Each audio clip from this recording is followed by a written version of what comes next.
اس میں تین جب ہم میدان حشر میں جا کے جب ہم کھڑے ہوتے ہیں تو میدان حشر کے اندر چار الگ الگ روز بنیں گی، 4 الگ الگ روز ہیں. ان 4 الگ روز میں پہلی روز جو ہے وہ ہے اس میں سارے کافر آ گئے. اب کافر کون ہے؟ ہر وہ شخص کافر ہے جو لا الہ الا اللہ محمد رسول اللہ کے اوپر یقین نہیں رکھتا، وہ کافر. اچھا، جو ہم سے پہلے والے لوگ ہیں ہم ان کے لیے کافر ہیں، ہم یہودیوں کے لیے کافر ہیں، ہم عیسائیوں کے لیے کافر ہیں، ہم دیگر مذاہب کے لوگوں کے لیے ہم کافر ہیں. یعنی ہم ان کا انکار کر رہے ہیں. ہم بس ہمارے میں یہ ہے کہ ہم حضرت موسیٰ کو بھی مانتے ہیں، عیسیٰ کو، سب کو مانتے ہیں.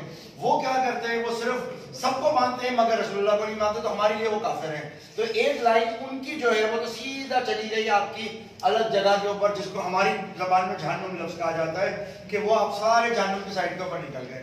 ایک دوسری لائن ہے مسلمانوں کی، یہ مسلمان بھی سارے جہنم میں جائیں گے، یہ سارے مسلمان بھی جہنم میں جائیں گے. اور یہ مسلمان جہنم میں کیوں جائیں گے؟ کیونکہ ان سے سوالات ہوں گے. یہ وہ لوگ ہیں جنہوں نے کلمہ پڑھا ہے لا الہ الا اللہ محمد رسول اللہ، ان سے سوال ہوگا، آؤ بھائی آؤ، لائن میں کھڑے ہیں، اب ان سے سوال پوچھا جائے گا. اب یہ سوال انتظار کر رہے ہیں یہ پوچھنے کا کہ میرے سے کیا سوال ہوگا. مگر ادھر یقین مانو کہ جو سوال آپ سے شروعات ہوں گے وہ ہوں گے کہ جی یہ بتاؤ کہ فلانے دن تم کلاس کے اندر موجود تھے اور جب تم کلاس سے نکلے تو تم آخری بندے تھے. ہاں جی میں تھا. جب تم کلاس سے آخری نکلے تو تم نے یہ لائٹ کیوں نہیں بند کی؟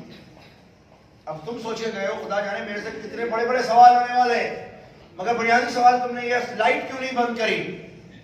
یہ دیکھو ویڈیو میں تم نظر آ رہے ہو، آخر میں جاتے ہوئے تمہارے کو نظر آ رہا ہے کہ اس ملک میں بجلی کی شارٹیج ہے، لوگوں کے پاس موبائل چارج کرنے کے لیے بجلی نہیں ہے، اور تم نے اپنی لائٹ نہیں بند کری، پنکھا کھلا چھوڑ دیا.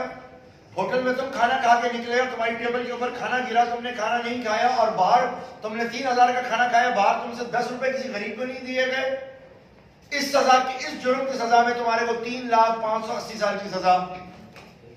دوسری بات، تم نے فلانا عمل کیا، اذان ہوئی، تم نے اذان کے ٹائم کے اوپر خاموشی اختیار نہیں کری، میری آواز آ رہی تھی اور تم نے آواز اختیار نہیں کری، اس سزا کے اندر تمہارے کو 2 لاکھ اور سال کی سزا. اور تمہارا حساب ہوتا جا رہا ہے اور تمہاری چیزیں جاتی جا رہی ہیں. پھر تم سے کوئی بات کہی کہ تم نے فلاں، ابھی اتنی باریک باریک چیزیں آپ سے پوچھی جا رہی ہیں، جیسے سوالات پوچھے جاتے ہیں نا، بالکل باریک باریک آپ سے سوال ہو رہے ہیں. آپ سمجھ رہے ہیں کہ آپ سے بہت بڑے بڑے سوال ہوں گے کہ تم نے فلانے کو کھانا کھلایا، تم نے فلانے کو پانی پلایا، ہم تو ہر سال اتنی دیگیں نکالتے تھے، ہم تو ہر سال اتنی بڑی بڑی ریلیاں نکالتے تھے. اب کوئی تم سے وہاں سوال نہیں ہو رہا. سوال یہ ہو رہا ہے کہ تم نے فلانے بھوکے کو پیسہ کیوں نہیں دیا، تم نے فلانے کو کھانا کیوں نہیں کھلایا، تم نے فلانے شخص سے تمیز سے سلام کا جواب کیوں نہیں دیا. اور آخر میں فائنلی پتہ چلے گا کہ اس مسلمان کے اوپر سزا آئی ہے 1,03,572 سال کے لیے تم جہنم میں گئے ہو. یہ وہ بندہ ہے جو سی گریڈ کے اندر جو نکل کے جا رہا ہے.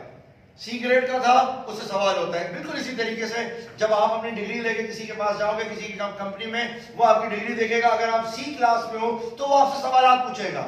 وہ آپ وکیل، لیکن آپ سے سوالات پوچھنے کی جو ہمت کرے گا، بتاؤ یہ کیا ہے، اچھا بتاؤ کانٹریکٹ کس کو کہتے ہیں، اچھا بتاؤ پی پی سی کی شیٹ کون سی ہے. وہ آپ سے سوال پوچھے گا دیکھنے کے لیے کہ آپ کو کچھ آتا ہے یا نہیں آتا. سمجھ آ رہی بات؟ اسی طریقے سے وہ آپ سے سوالات وہاں پہ ہو رہے ہیں سی گریڈ کے اندر.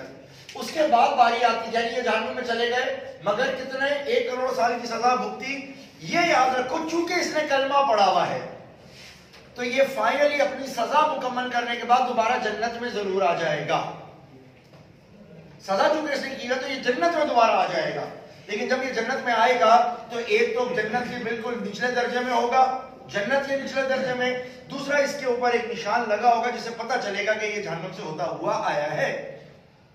مسلمان تھا، کلمہ گو تھا، تو جنت میں تو آ گیا، لیکن اپنی سزا بھگتنے کے بعد، جس کے اوپر میں نے کہا ہر مسلمان جنت میں جہنم میں تو جائے گا.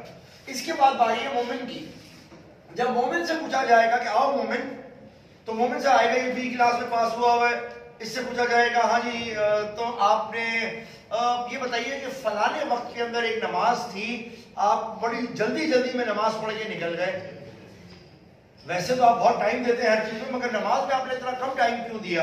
تو وہ تھوڑا سا دیکھے گا اور کہے گا یا اللہ میں معافی چاہتا ہوں، میں واقعی تیرا حق ادا نہیں کر سکا، بس سفر میں تھا یا اوپر ایک لیکچر چل رہا تھا، لیکچر امپورٹنٹ تھا، میرے کام کے لیے کچھ سوالات نہ رہ جاتے، اس لیے میں نے تھوڑا سا ٹائم نماز میں کم دیا.